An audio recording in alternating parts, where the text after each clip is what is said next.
अस्सलाम वालेकुम दोस्तों, वाक़या.com में खुश आमदीद। हज़रत हसन बिन अली रज़ी अल्लाह ताला अन्हु फरमाते हैं कि मैंने अपने मामू हिंद बिन अबी हाला से हुजूर अकरम सल्लल्लाहु अलैहि वसल्लम का हुलिया मुबारक दरियाफ्त किया और वो हुजूर सल्लल्लाहु अलैहि वसल्लम के हुलिया मुबारक को बहुत ही कसरत और वजाहत से बयान किया करते थे और मेरा दिल चाहता था कि वो उन औसाफ़े जमीला में से कुछ मेरे सामने भी जिक्र करें ताकि मैं उन औसाफ़े जमीला को ज़हन नशीन करके अपने अंदर पैदा करने की कोशिश करूं।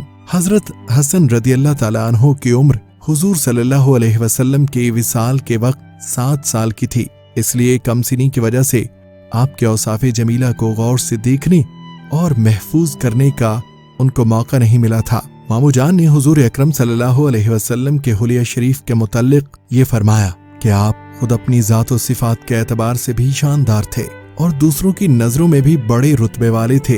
आपका चेहरा मुबारक 14वीं के रात के चांद की तरह चमकता था। आपका कद मुबारक बिल्कुल दरमियान कद वाले से किसी कदर लंबा था, लेकिन ज्यादा लंबे कद वाले से छोटा था। सर मुबारक एतदाल के साथ बड़ा था। बाल मुबारक किसी कदर बल खाए हुए थे। अगर सर के बालों में इत्तेफाकन खुद मांग निकल आती तो मांग रहने देते, वरना आप खुद मांग निकालने का एहतमाम न फरमाते थे। जिस जमाने में आपके बाल मुबारक ज्यादा होते थे तो कान की लौ से बढ़ जाते थे। आपका रंग निहायत चमकदार था और पेशानी कुशादा। आपके अबरू खमदार बारीक और गुंजान थे। दोनों अबरू जुदा जुदा थे, एक दूसरे से मिले हुए नहीं थे। इन दोनों के दरमियान एक रग थी जो गुस्सा के वक्त उभर जाती थी। आपकी नाक बुलंदी मायल थी और उस पर एक चमक और नूर था। इब्तदान देखने वाला आपको बड़ी नाक वाला समझता था, लेकिन गौर से मालूम होता कि हुस्न चमक की वजह से बुलंद मालूम होती है, वरना फी नफ्से ही ज्यादा बुलंद नहीं है। आपकी दाढ़ी मुबारक भरपूर और गुंजान थी। आपकी पुतली निहायत स्याह थी। रुखसार मुबारक हमवार और हल्के थे, गोश्त लटके हुए नहीं थे। आपका दहन मुबारक एतदाल के साथ फराख था, यानी तंग मुंह न था। आपके दंदाने मुबारक बारीक और आबदार थे और उनमें सामने के दांतों में जरा जरा फसल भी था। सीने से नाफ तक बालों की एक बारीक लकीर थी। आपकी गर्दन मुबारक ऐसी खूबसूरत और बारीक थी जैसे कि मूर्ति की गर्दन साफ तराशी हुई होती है और रंग में चांदी जैसी साफ और खूबसूरत थी। आपके सब आज़ा निहायत मोतदिल और पुरगोश्त थे और बदन गुठा हुआ था। पेट और सीना मुबारक हमवार था, लेकिन सीना फराख और चौड़ा था। आपके दोनों मोढ़ों के दरमियान कुछ ज्यादा फासला था। जोड़ों की हड्डियां कवी और बड़ी थीं, जो कुव्वत की दलील होती हैं। आपके बदन का वो हिस्सा भी जो कपड़ों से बाहर रहता था रोशन और चमकदार था। सीना और नाफ के दरमियान एक लकीर की तरह से बालों की बारीक धारी थी। उस लकीर के अलावा दोनों छातियां और पेट बालों से खाली था। अलबत्ता दोनों बाजू और कंधों और सीना के बालाई हिस्सा पर बाल थे। आपकी कलाइयां लंबी थीं और हथेलियां फराख। आपकी हड्डियां मातदिल और सीधी थीं। हथेलियां और दोनों कदम पुरगोश्त थे। हाथ पांव की उंगलियां तनासुब के साथ लंबी थीं। आपके तलवे कदरे गहरे थे। कदम हमवार थे कि पानी उनके साफ सुथरे और चिकने होने की वजह से उन पर ठहरता नहीं था, फौरन ढल जाता था। जब आप चलते तो कुव्वत से कदम उठाते और आगे को झुककर तशरीफ ले जाते। कदम जमीन पर आहिस्ता पड़ता, जोर से नहीं पड़ता था। आप तेज रफ्तार थे और जरा कुशादा कदम रखते, छोटे छोटे कदम नहीं रखते थे। जब आप चलते तो ऐसा मालूम होता गोया ढलवान में उतर रहे हैं। जब किसी की तरफ तवज्जो फरमाते तो पूरे बदन से फिर कर तवज्जो फरमाते। आपकी नजर नीची रहती। आपकी नजर बनिस्बत आसमान के जमीन की तरफ ज्यादा रहती थी। आपकी आदत शरीफा अमूमन गोशा चश्म से देखने की थी। ज्यादा शर्मो हया की वजह से पूरी आंख भरकर नहीं देखते थे। चिल्ले में सहाबा को अपने आगे कर देते थे और खुद पीछे रह जाते थे, जिससे मिलते सलाम करने में खुद इब्तिदा फरमाते। हजरत हसन रज़ी अल्लाह ताला अन्हु फरमाते हैं कि मैंने अपने मामू जान से कहा कि हुजूर सल्लल्लाहु अलैहि वसल्लम की गुफ्तगू की कैफियत मुझे बताएं। उन्होंने फरमाया कि आप उम्मत के बारे में मुसलसल गमगीन और फिक्रमंद रहते थे। किसी घड़ी आपको चैन नहीं आता था। अक्सर औकात खामोश रहते, बिला जरूरत गुफ्तगू न फरमाते। आपकी तमाम गुफ्तगू शुरू से लेके आखिर तक मुंह भर कर होती थी।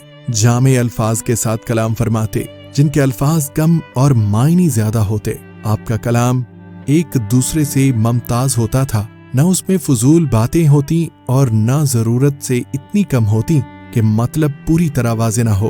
آپ نرم مزاج تھے۔ آپ اللہ کی نعمت خواہ کتنی ہی تھوڑی ہو اس کو بہت بڑا سمجھتے تھے، نہ اس کی کسی طرح مذمت فرماتے اور نہ اس کی زیادہ تعریف فرماتے۔ جب کوئی حق آڑے آ جاتا تو پھر کوئی بھی آپ کے غصے کی تاب نہ لا سکتا تھا، اور آپ کا غصہ اس وقت ٹھنڈا ہوتا جب آپ اس کا بدلہ لے لیتے۔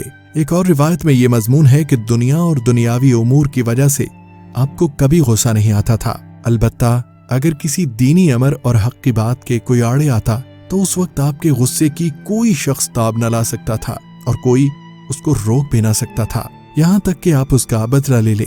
اپنی ذات کے لیے کسی پر ناراض نہ ہوتے تھے، نہ اس کا انتقام لیتے تھے۔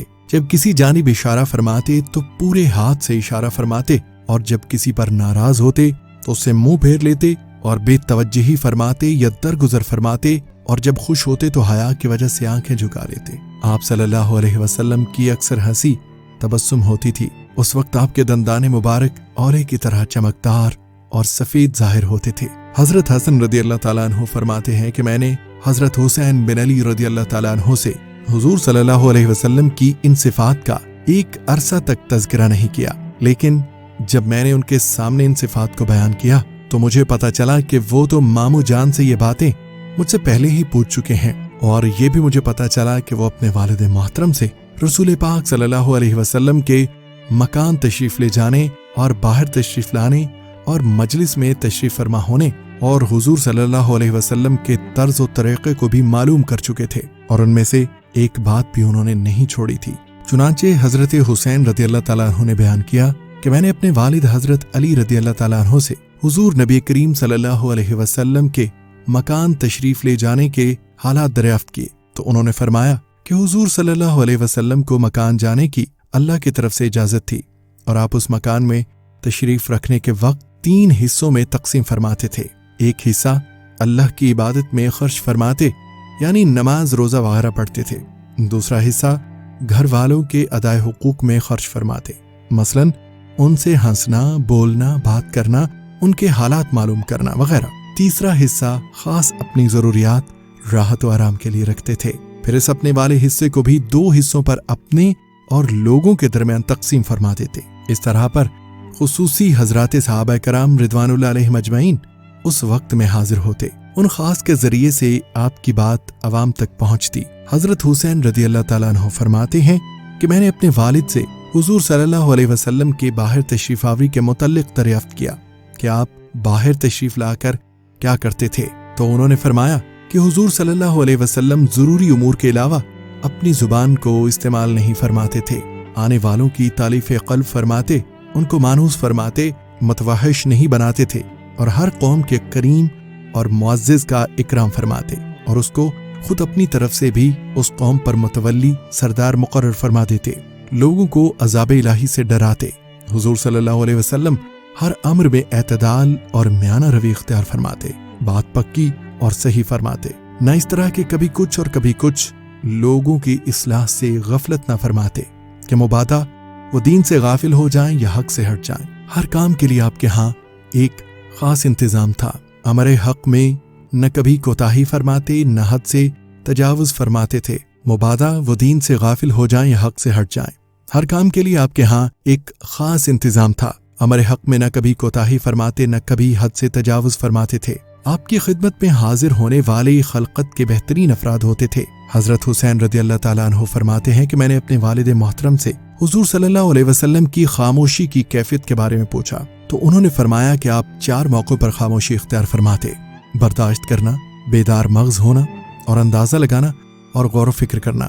آپ 2 باتوں کا اندازہ لگایا کرتے تھے کہ کس طرح سے تمام لوگوں کے ساتھ دیکھنے میں اور بات سننے میں برابری کا معاملہ ہو۔ آپ باقی رہنے والی آخرت اور فنا ہونا فرمایا کرتے تھے۔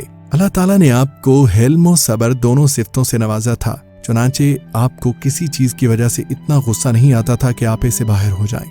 اللہ تعالیٰ نے آپ کو 4 چیزوں کے بارے میں بیدار مغزی عطا فرمائی تھی: ایک، بھلی بات کو اختیار کرنا، دوسرا، ان امور کا اہتمام کرنا جن سے امت کا دنیا و آخرت میں فائدہ ہو۔ اس روایت میں 4 چیزوں میں سے صرف 2 کا ذکر ہے، اور کنز الاعمال کی روایت کے آخر میں یہ مضمون بھی ہے۔ اللہ تعالیٰ نے آپ کو 4 چیزوں کے بارے میں बेदार मग़ज़ी अता फरमाई थी। एक नेक बात को इख्तियार करना ताकि उस बात में लोग आपकी इक्तिदा करें, या दूसरे बुरी बात को छोड़ना ताकि लोग भी उससे रुक जाएं। तीसरे, अपनी उम्मत की भलाई वाले साल के बारे में खूब सोच कर शादी करना। चौथे, उम्मत के लिए उन उमूर का एहतमाम करना जिससे उनकी दुनिया और आखिरत का फायदा हो। जी तो दोस्तों, कैसी लगी हमारी आज की ये वीडियो? उम्मीद करते हैं कि आज की वीडियो बहुत ही पसंद आई होगी। हमारे चैनल को सब्सक्राइब करने के साथ साथ बेल आइकन को दबाइए और आज की वीडियो को शेयर कीजिए और कमेंट सेक्शन में अपनी राय का इजहार कीजिए। दोबारा मिलेंगे नई वीडियो के साथ, तब तक के लिए अल्लाह ने के बान।